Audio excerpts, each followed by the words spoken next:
ከፈትኩት። ያው ሰብስክራይብ ብዙም እያደረጉኝ አይደል፣ ላይክም ሼርም ኮመንትም እየጻፉልኝ ስላልሆነ ይሁን አንዳንዴ ስትሰሩ ሞራን ከሌላችሁ ታቆማላችሁ እና ዛሬ ከስንት ጊዜ በኋላ መጣሁ። ሰላም አለይኩም ወራህመቱላሂ ወበረካቱ። ሰላም ናችሁ ወይ የዩቲዩብ ፋሚሊዎቼ ያላችሁት? 250 ምናምን ሰው አለኝ። ከተውኩት በኋላ ወላሂ ሰብስክራይብ እያደረጉኝ ነበር ገብተውና እስኪ እንትን ላይ የምለቀውን ነው ስክሪን ላይ የምለቀውን ነው ቀጥታ ቪዲዮ የምለቀውን እያደረጉልኝ አይደለም ግን እና እንዴት ናችሁ? ደህና ናችሁ? አልሐምዱሊላህ። እስኪ ዛሬ አንዳንድ ነገር ልነግራችሁ እና ስለ ስደት ህይወት ነው የምነግራችሁ እና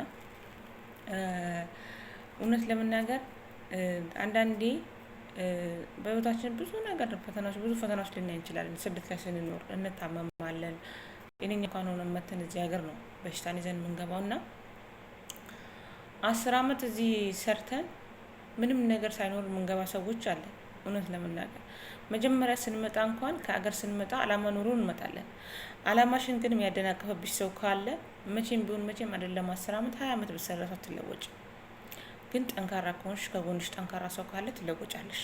እውነት ለመናገር ማለት ነው። አረብ ሀገር ጠንካራ የሚያጠፋብሽ ቤተሰብ ካለሽ ትለወጫለሽ። አይደለም በ10 አመት በ1 አመት ውስጥ ትለወጫለሽ። እውነቴን ነው የምነግርሽ እና እኔ እንደ ሀሳብ የመጣልኝን ሀሳብ አይምሮ ላይ የመጣልኝን ሀሳብ ነው የምነግራችሁ። ሁሉም ሰው የሚስማማበት ነው። እንደ ሀሳብ አሁን ለምሳሌ እዚህ ሀገር መተን 10 አመት ወይም ደግሞ 7-8 አመት ሰራን ማለት ነው። 8 አመት ሰርተን አረብ ሀገር ስንገባ ምንም ነገር አይኖረንም እና እንደ ሀሳብ አሁን ለምሳሌ አዲስ የምትመጡ ልጆች 2 አመት ወላሂ ግን እውነት ለመናገር እነማን ሀብታም እንደሆኑ ታውቃላችሁ? ከአረብ ሀገር ከሰራች 10 አመት ከሰራ ሴት ልጅ ኢትዮጵያ ቁጭ ያለች ሴት ልጅ ሀብታም ናት። በዝነጣ በብር ብትሉ በምን ብትሉ ማለት ነው። አገሯ ላይ ብዙ ነገር እያየች እየተዝናናች እየወጣች እየገባች እንደፈለገች እየኖረች ትኖራለች። እዚህ እኛ ከኩሽና ወደ ክላስ፣ ከክላስ ወደ እነሱ ጽዳት ቤት፣ ከጽዳት ስንጨርስ ቆሻሻ መድፋት፣ በቃ ይሄ ነው ስራችን። እንቅልፍ እንኳን እንተኛ ብንል ራሱ ብዙ አይነት ጭንቆች፣ የብዙ አይነት ሀሳቦች፣ ብዙ አይነት እልሞች፣ ብዙ አይነት የሀሳብ አይነት አገር እያለን የማናስበው ነገር አረብ ሀገር ስንመጣ የሀሳብ አይነት አይምሯችን ላይ ይቀመጣል። እናስባለን፣ ብዙ እናስባለን። መጀመሪያ ማንፈልገውን ነገር አረብ ሀገር ስንመጣ ይሄን ነገር ባረግ እኮ ይሄን ነገር ባረግ እህቴ አይሞላም። እኔ ልንገርሽ አረብ ሀገር ኖረሽ የሆነ ነገር ዛሬ አዲስ ቤት ሰርተሽ ከሆነ አልጋ አሰራሽ አይደል? በአንድ ወር ውስጥ አልጋ አሰራሽ፣ በአንድ ወር ደሞዝሽ። ቀጣይ ደግሞ ስትይ በቃ እኔ አሁን አልጋዬን አሰርቼ እገባለሁ፣ በቃ ቤቴን ጨርሻለሁ ትያለሽ። ቀጣይ ደግሞ ሌላ ነገር ይታይሻል። በምን እኔ ከማን አንሳለሁ? ይሄ የከሌ ቤት ያለው ነገር እኔም ጋር ሊኖር ይገባል ትያለሽ። ይሄ የኔም ሀሳብ ነው፣ የእናንተ ብቻ አይደለም። ጓደኛ ቤት ያለው እቃ እኔም ጋር ሊኖር ይገባል። እውነቴን ነው ወላሂ፣ ይሄ የኔም ሀሳብ ነው። አሁን እኔ ከመጣሁ በኋላ ራሱ ብዙ ነገር ነው ያሰብኩት። እቤቴ ላይ ያለውን ነገር ብዙ ነገሮችን ብቀይር አለኝ፣ ሁሉም ነገር አለኝ። ግን ሁሉንም ነገር እንደ አዲስ አሮጌዎቹን አውጥቼ እንደ አዲስ ብቀይር እላለሁ። እናስባለን። እድሜያችን አይደለም የምናስበው፣ የሆነ የምንጎዳበትን አይደለም። እስኪ ዛሬ እኛ ይሄን አመት ሙሉ ሰርተን ጤነኛ ሆነን አንገባም ሀገራችን። እውነት ለመናገር ገባችሁ?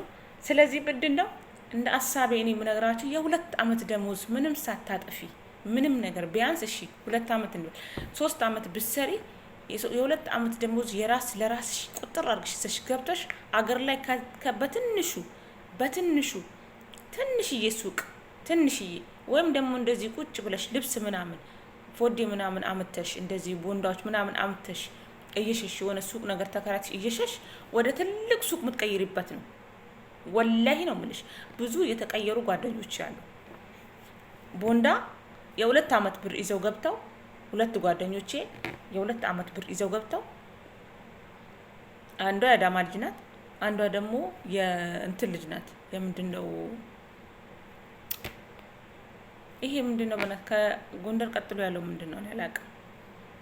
ብቻ ወደ ወልዬ ነገር ናት ልጅቷ ማለት ነው። እና ሁለቱም ሳውዲ ጓደኞቼ ነበሩ። እኔ ከመጡ ገና አዲስ ነው የተገናኘ ነው። ከሚገርማችሁ ሁለቱም በአንድ ቤት ነው የገቡት። እኔ ደግሞ ምግብ እንድሰራ ነበር እዛ ቤት የሄድኩት። ጠለብ ነበሩ፣ ገና 3 ወራቸው ነበረ። ከዛ እኔ እዛ ቤት 6 ወር ሰራው። 6 ወር ከሰራው በኋላ ወጣው። ግን ስልክ ተቀባብለን ነበረ፣ እንደዋወላለን። ከዛ ሁለቱም ከሚገርማችሁ አንድ ቤት ሁለቱም 3 አመት ሰርተው የ2 አመት ብር ይዛ ገብታ መጀመሪያ አንደኛዋ ገባች። አንደኛዋ ከገባች በኋላ እንደዚህ ፎዴ ምናምን ነበር የምትሰራው ቁጭ ብላ ላይ ብላይ ማለት ነው። እና ፎዴ ምናምን ትሰራለች።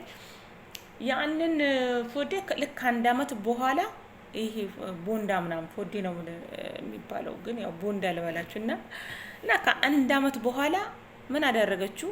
ከዛ የሆነ ፍቃድ አወጣችና ከዚህ ከሳውዲ የሳውዲ አባያ ልብሶች ምናምን እዛ ስትሄድ እዛ ቃይዛ ትሄዳለች። ስትመለስ ደግሞ ምንድነው አባያዎችን፣ ጡት መያዣ፣ ሽቶ፣ ቦርሳ ምናምን ይዛ ትገባለች ማለት ነው። እና አሁን ወላሂ ሱቋ ብታዩት አግብታ 2 ልጆች ወልዳለች። ሱቋ ብታዩት ማለት ነው የሌለ እቃ የለም። ምክንያቱም የ2 አመት ብር ነው የለወጣት ልጅቷን። አንዳንዴ ወላሂ ብዙ የሚጎዳችሁን ነገር አትስሩ። ለእናታችሁ ምናልባት ቤት ሰርታችሁ ሊሆን ይችላል። በቃ አንጥፋ የምተኛበት ካላት በቂ ነው። ወላሂ እግሯን ዘርግታ የምትቀመጥበት ካላት በቂ ነው። የእናንተ እድሜ እኮ ያሳሳል። ብዙ ጊዜ ለቤተሰብ ብላችሁ የምትኖሩ ሰዎች አላችሁ፣ ልጆች እህቶች ያላችሁና ብዙ ጊዜ የምትጎዱበትን ነገር አታድርጉ። ወላሂ ነው የምላችሁ፣ በጣም የምትጎዱበትን ነገር አታድርጉ። እድሜያችሁ እስከ 30 እስከ 35 ያላችሁ አላችሁ። ይሄ እኮ አንቺ ምሰሪው ነገር ምክንያቱም ምትተኪው ነገር ከሌለሽ አንቺ ሰርተሽ ልፋትሽ ለምንድን ነው? ለማን ነው? ቆይ አንቺ የምታወርሹ ከሌለሽ፣ አንቺን የሚተካ ከሌለሽ፣ አንቺን ለወደፊት እንኳን ወልደሽ እግርሽን የሚያጥብሽ ከሌለሽ፣ አንቺ ከ35 እስከ 40 አመት ሆኖሽ ልጅ ሳትወልጂ ለምሳሌ አገርሽ ብታገቢ ልጅ ለመውለድ እንደገና ትግል ላይ ትገቢያለሽ። ወደ ሐኪም ቤት ወደ ምን ብዙ እንደዚህ ይደርሰባቸው አሉ። ገባችሁ? ብዙ ልጆች ማለት ነው። ምክንያቱም ልጅ በገንዘብ አይገዛም። እኔ ልንገራችሁ ወላሂ 8 አመት ሰርተሽ ወደ ሀገርሽ ብትገቢ ለመውለድ ብትፈልጊ ላታገኝ ትችላለሽ፣ ላይሰጥሽ ይችላል። ፈጣሪ መጀመሪያ እኛ የወሰነልን እሱ ነው፣ የሚሰጠንም እሱ ነው። አይደለም በ45 አመት አይደለም እስከ 60 አመት ቢሆን ማለት ነው። እሱ ከፈቀደው እንወልዳለን። እሱ አላህ ሲፈቅደው ብቻ ነው ሁሉም ነገር ማቆም የሚችለው ማለት ነው። ፈቃዱ እሱ ነው፣ ሰው አይደለም። ግን አንደኛ ራሳችንም እንጎዳለን። ሁለተኛ ደግሞ ቤተሰብ ስንል ብዙ ጊዜ ቤተሰብ በመርዳት ነው የሚታወቀው። የአረብ ሀገር ሴት ልጅ በጣም ከሀገር ስትመጣ አላማ ኑሯት ትመጣለች። ልቧ ጠንካራ ነው ሀገር እያለች። ግን ልክ አረብ ሀገር ስትገባ ልቧ ምን እንደሚያፈዛው አላውቅም። ልቧ ይቀየራል። እውነቴን ነው የምላችሁ። ልቧ በቃ አለ አይደለም ለሁሉም አዛኝ፣ ለመንገደኛ፣ ለቤተሰብ ብቻ አይደለም፣ ለመንገደኛ መንገድ ላይ ላሉ ሰዎች ሁሉ አዛኝ ናት የአረብ ሀገር ሴት። እኔ የአረብ ሀገር ሴት ጠንካራ ጎኔ ናት። ለኔ ጠንካራ ጎኔ ናት። በትዳር ብትሉ ወላሂ በትዳር ብትሉ የትዳር አያያዝ የምታውቅ የአረብ ሀገር ሴት ናት። ይሄ ለወንዶች ነው። አገር ያለ ሴት ልጅ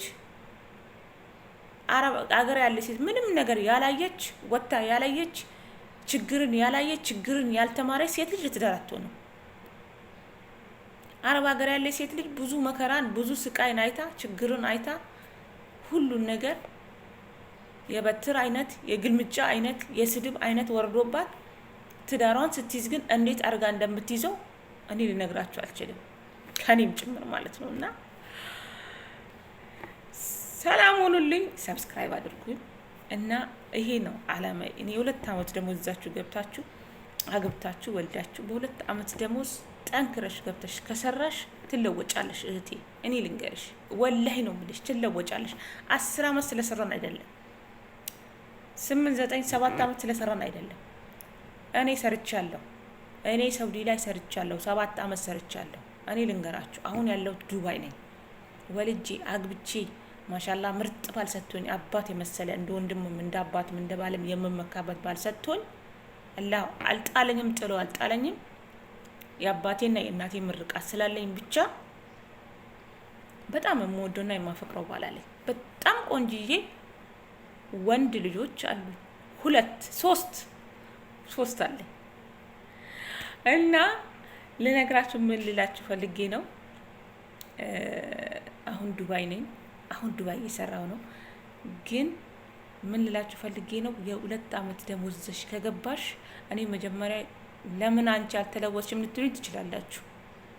እኔ መጀመሪያ አረብ ሀገር ሲሄድ ስለ ብር ምን እንደሆነ አላውቅም። እኔ ልንገራችሁ፣ ሲሄድ መጀመሪያ አረብ ሀገር ሲሄድ በጣም ትንሽዬ ነበርኩ። ሰው ሄደ ብዬ ነበር ተነስቼ ሄድኩት እና አላውቅም ስለ ብር። እውነት ለመናገር ብር ምን ለምን እንደሚጠቅም አላውቅም። ለምን እንደሚጠቅም ያወቁት አጎቼ ከወለድኩ በኋላ ነው። ችግርንም የምታዩ ስታገቡ አይደለም፣ ይሄ ነው። እና እህቶቼ ይሄን ነው የምላችሁ፣ አረብ ሀገር ላሉ እህቶቼ ነው የኛ ሁሉንም ማለት ነው። እና አዳምጡትና ሰብስክራይብ አድርጉ እሺ፣ የኔ ቆንጆች፣ የኔ ውዶች፣ የኔ ቅመሞች።